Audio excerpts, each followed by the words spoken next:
Animpiade Animation for All. Halo Sobat Animasi, kembali lagi di Animpiade channel animasi Indonesia. Dan masih bersama saya, Ali Isa di Animation Talk. Langsung aja kita lanjut pembahasan kita yang kemarin masih bersama dengan Pak Yudo. Halo. Ya, Oke. lanjut nih Pak, ini kayak Lanjut. banyak Oke. banget kan kemarin sudah. Kenapa banyak? Ini berdasarkan pada catatan-catatan yang saya buat ditambah juga referensi-referensi dari teman-teman pelaku animasi. Apa sih yang kalau mau jadi animator tuh seperti apa sih?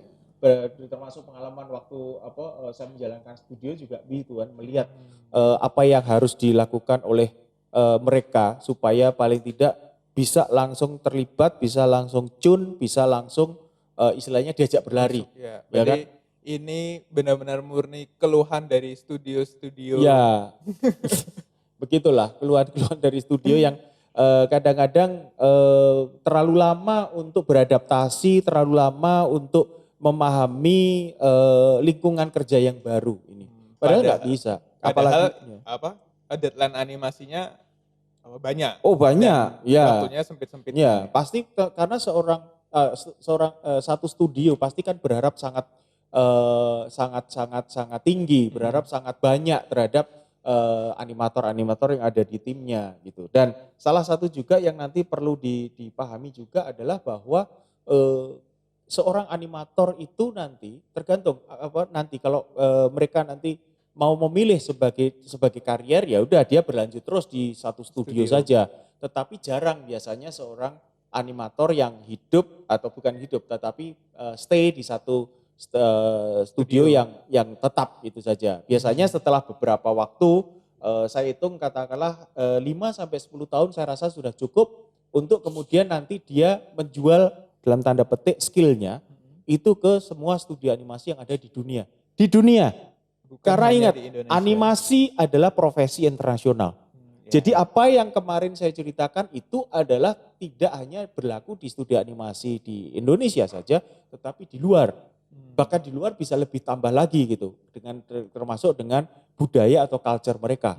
Nah ini yang harus dipahami oleh seorang animator. Nah saya sih pengennya teman-teman animator yang baru itu mempunyai suatu profesional path, professional path. Bukan kalau karir itu di perusahaan ya. Tetapi kalau nanti dia menjadi profesi, dia bisa ikut katalah 2 tahun di studio ini, 2 tahun di studio ini, tapi terus meningkat. Gitu loh. Meningkat apa? Satu, skill dia meningkat sehingga juga penghasilan dia juga pasti akan meningkat karena skill dia kan juga akan meningkat. Memang posisinya sama, katalah dia seorang animator, lead animator atau senior animator, tetapi di studio A dengan di studio B pasti akan berbeda. Studio A memang lebih kecil, studio B lebih gede. Otomatis pasti juga istilahnya rate-nya juga pasti lebih tinggi. Itu yang nanti Walaupun kerjaannya sama mungkin. Pekerjaannya sama, bisa jadi pekerjaan. Tapi kalau memang pekerjaannya sama, biasanya kemudian kalau seorang profesional pasti dia menjadi tidak terlalu tertantang gitu. Saya pengen biasanya begitu pindah, oke, saya sekarang jadi junior animator, oke, saya pindah sekaligus jadi senior animator. Begitu naik lagi di studio yang lebih gede dan dia bisa lebih dipercaya lagi, diakui lagi sebagai seorang animator yang istilahnya lead animator. Setelah itu kemudian nanti juga menjadi keyframe. Kemudian setelah itu berkembang menjadi supervisor atau terus meningkat terus. Nah itu bisa dilakukan dan harus selalu sudah mempunyai karier, istilahnya karier atau professional path. Kalau saya katakan jalur profesional sehingga dia sudah tahu saya harus kemana ini. Oke, sekarang saya dari Indonesia, kemudian saya ke Malaysia dulu, dari Malaysia kemudian nanti saya berpindah lagi ke Australia, dari Australia kemudian nanti lari ke Amerika, dari Amerika mungkin ke Eropa, dan kemudian itu di Amerika saja ada berapa studio kan? Ada Pixar, ada DreamWorks, ada Disney, ada Blue Sky dan semuanya itu kalau dia sudah profesional, mereka tidak akan melihat nationality-nya, mereka lihat skill. Makanya saya selalu katakan, ingat animasi adalah profesi internasional. Jadi Anda harus siap-siap. Nah, salah satu yang nanti menjadi non-technical juga adalah faktor bahasa. Oke, tapi nanti. Sebelum mengarah ke bahasa, ini menarik. Tadi Pak Yudo menyebutkan ternyata di animasi itu ada 2 jalur ya. Pertama jalur profesional, yang Oh, iya, kedua iya. jalur karir. Jalur Oke, karya. kalau jalur karir mungkin saya membayangkan di sana kita setia pada satu studio, Ya, berarti kan kapan kita akan naik pangkat atau naik jabatan itu ditentukan oleh studionya. tidak. Oh tidak? Ditentukan oleh dia sendiri. Oh dia Karena sendiri? bukan gini, karena dia tidak dari junior ke senior itu bukan masalah kemudian, oke kamu sudah 2 tahun ya bekerja di sini atau sudah 3 tahun sehingga kamu sekarang jadi senior. Tidak, tapi berdasarkan pada skill dia. Ya, tapi yang menentukan Oh adalah ya, studionya tersebut studionya kan Pak. ya Jadi menentukan. ketika kita misalnya sudah 3 tahun kok masih posisinya Nah, tetap itu begitu-begitu iya. saja. Itu kayaknya perlu dipertanyakan itu. Nah, ya, tapi kan tapi Dia, kita dia perlu mempertanyakan kenapa kok saya tetap aja ya, begini. tapi dari situ kita bisa mengkoreksi diri, oh berarti skill saya masih kurang. Iya. Nah, pertanyaannya ketika kita profesional. Profesional kan kita berarti dituntut untuk tidak stay di satu studio Iya. dalam waktu yang terlalu lama. Iya. Nah, berarti kan kita harus tahu betul kapan saatnya kita harus berpindah dari Oh studio satu. tahu. Nah, Karena itu apa yang dinilai? Karena kan berarti kita harus bukan, menilai diri kalau sendiri. kalau Pak. di profesional ya, kalau di profesional mereka based on project. Jadi oke, Mas Isa, Anda di senior animator, Anda saya hire untuk mengerjakan proyek ini waktunya 6 bulan. Oke? Oke. 6 bulan selesai, ya sudah selesai 6 bulan Anda selesai. Nah, masalahnya saya kok enjoy banget ya dengan studio ini. Kemudian nanya, ada setelah 6 bulan ini selesai ada proyek lagi enggak? Boleh enggak saya ikut di situ? Oke, berarti dia bisa melanjut. Tapi di lain proyek lagi, berbeda lagi dan ini perpanjangan kontrak baru. Oh tapi kontrak ini sekarang cuma 3 bulan. Oke kalau Anda setuju. Atau mungkin bisa jadi hanya ini bisa 1 tahun gitu. Setelah 6 bulan mau selesai, 3 bulan mau selesai, 1 tahun mau selesai. Anda harus mulai bersiap-siap 3 bulan sebelumnya atau 2 bulan sebelumnya. Itu sudah mencari studio mana lagi ya kira-kira butuh ya.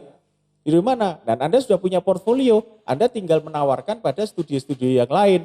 Dan studio lain akan melihat, gak apa-apa, tidak mesti Anda harus berangkat dari awal, tapi bisa juga di tengah-tengah. Karena mereka kadang-kadang tetap membutuhkan animator-animator untuk men-speed up kecepatan kerjanya itu. Jadi oke. Dan itulah yang, jadi itu tantangan jadi seorang. Nanti mungkin kita bisa diskusikan itu ya tersendiri. Kapan kita menjadi karier atau menjadi profesional dan apa saja yang nanti diperlukan. Tetapi intinya bahwa semua itu harus memenuhi ini. Yang tadi kemarin seperti yang kemarin mulai dari menggambar sampai yang terakhir kemarin tentang kapasitas dan kualitas kerja itu harus wajib. Saya tambah lagi sekarang ini di mana dia juga harus mempunyai wawasan dan referensi yang luas. Oke, tidak hanya tentang bagaimana cara membuat animasi. Tidak hanya membuat animasi, tidak hanya membuat membuat istilahnya bergerak saja, tetapi dia juga harus bisa mempunyai wawasan juga terhadap penceritaan dan juga dalam suara atau sound. Animator perlu tahu itu. Tapi perlu tahu. Bukankah mereka cuma ngerakin aja? Paling gitu tidak bisa. Dia harus mengikuti ini. Karena begini, pada saat seorang animator itu membuat gambar, katakanlah dengan karakter gitu. Yeah. Nah, kemungkinan yang terjadi adalah musiknya sudah dibuat dulu, dia akan mengikuti. Tetapi bisa terjadi dia membuat animasinya dulu, musiknya yang akan mengikuti. Sama juga pada saat ingat bahwa animasi itu kan dibuat tanpa suara. Nah jadi suara itu kan harus direkam sendiri, kemudian disesuaikan dengan lip sync, artinya disesuaikan dengan mulutnya.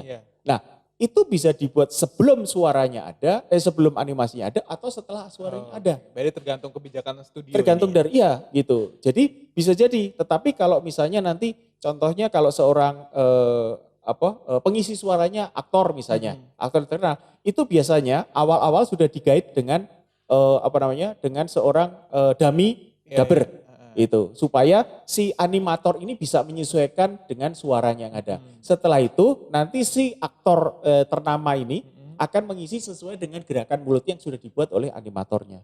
Nah ini yang harus dipahami termasuk musiknya, dia harus hitung berapa beatnya sehingga gerakannya itu harus seperti apa.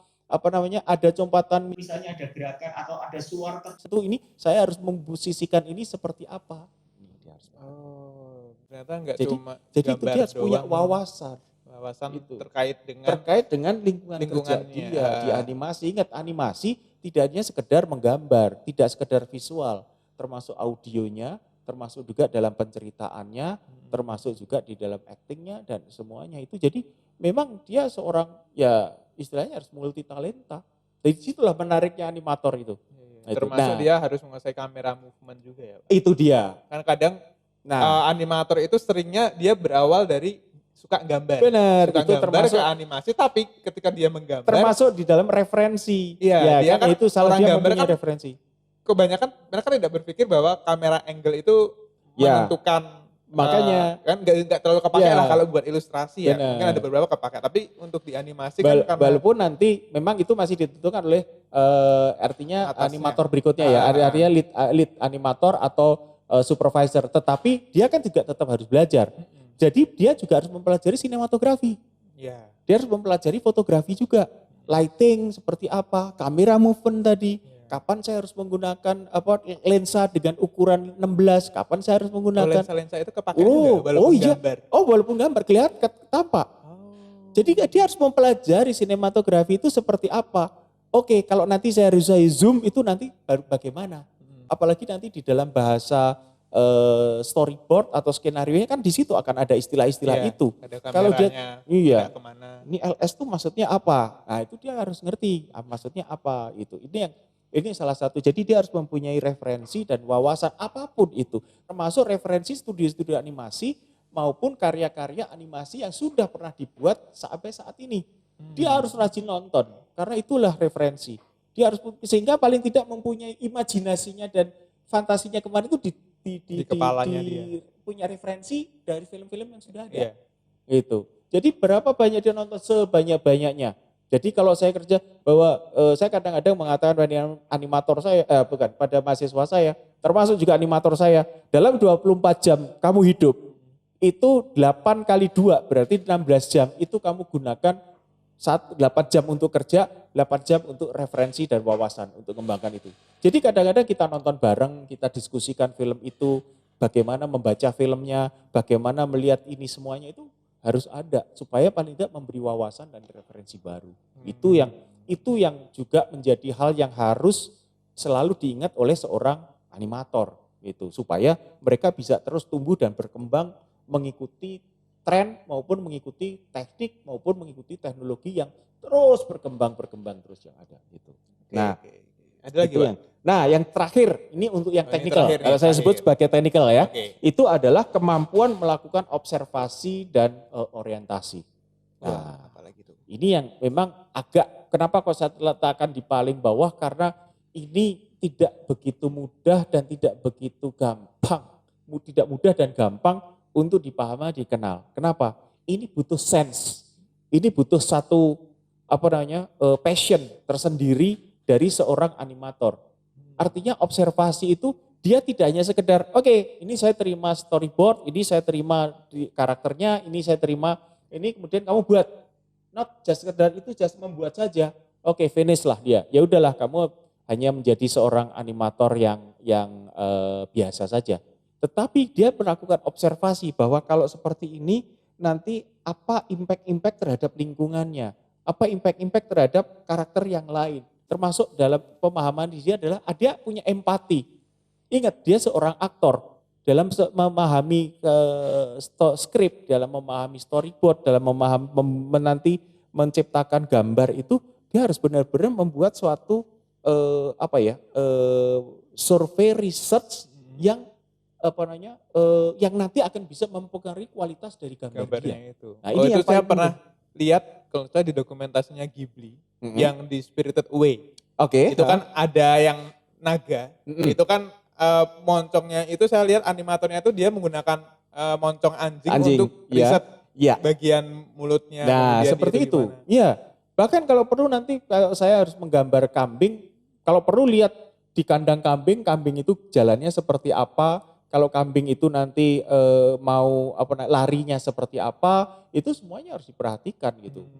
Sampai Walt Disney aja membawa singa ke dalam studio, membawa anjing dalam studio itu untuk diobservasi oleh animator-animator dia, bagaimana gerakannya, bagaimana cara dia berjalan, bagaimana cara dia berlari, itu nanti ada. Nah itu juga nanti harus dipahami dan juga orientasi di dalam nanti menggambar atau orientasi nanti dalam dia mengaplikasikan itulah yang nanti akan menentukan kualitas dia sebagai seorang animator. That's it, period. Itu ada 9 kalau nggak salah, ada yang harus dipahami, dilakukan dan harus dimengerti oleh seorang animator. Itu teknikal. Nah, non teknikalnya ini sesuatu yang umum, tetapi memang wajib harus diketahui dan harus dilakukan. Seperti tadi pemahaman terhadap bahasa, itu juga. Nah itu yang pertama. Tapi yang jelas dia harus bisa berkomunikasi dengan sesamanya. Dengan sesamanya, dengan atasannya, atau nanti suatu saat nanti dengan bawahannya. Oke. Dia tidak hanya memahami saja, tapi juga dia harus bisa memberikan semacam satu perintah atau memberikan satu laporan. Itu yang dan harus jelas. Kalau memang ada masalah, masalahnya seperti apa. Jangan yang seperti itu loh, pokoknya ngerti kan? Iya, tapi yang mana ini? Asumsi, persepsi bisa berbeda-beda. Nah ini kayaknya sudah mulai bahasan berbeda lagi ya ini, Iya. yang non-technical. Ini non-technical. Nah, kemudian yang kedua adalah bisa tadi kemarin atau tadi sudah sampaikan, karena animasi adalah teamwork, maka dia harus bisa bekerja sama secara teamwork. Dia harus bisa, dia harus mengerti bagaimana cara bekerja sama dengan teamwork, bagaimana bersinergi, bagaimana bekerja, kamu mengerjakan bagian apa, saya mengerjakan bagian apa, bagaimana pembagiannya supaya jangan sampai tabrakan dan harus bisa saling menyesuaikan. Baiklah. Itu yang non-technical dan yang terakhir itu adalah mampu bekerja dalam tekanan. Oke, that's it. Oke, ini kayaknya kalau masalah tekanan semua orang itu dia. Makanya saya tidak katakan bahwa non-technical itu bisa dikatakan umum, tapi Anda harus siap sebagai seorang animator bekerja di bawah tekanan. Karena apa? Anda akan hidup dengan dua. Selalu saya katakan pada mahasiswa saya, pada animator saya, lu sebagai animator, lu cuma hidup dengan dua hal ini. Pipeline, deadline. Nah begitu deadline, Anda bicara nanti hidup dalam tekanan. Nah itu perhatikan teman-teman, ternyata di dunia animasi juga ada tekanannya tersendiri. Jadi apa aja tekanannya dan bagaimana cara animator nanti menghadapinya, kita akan bahas itu di episode lainnya. Jadi jangan kemana-mana, tetap di Animpiade channel animasi Indonesia. Bye-bye.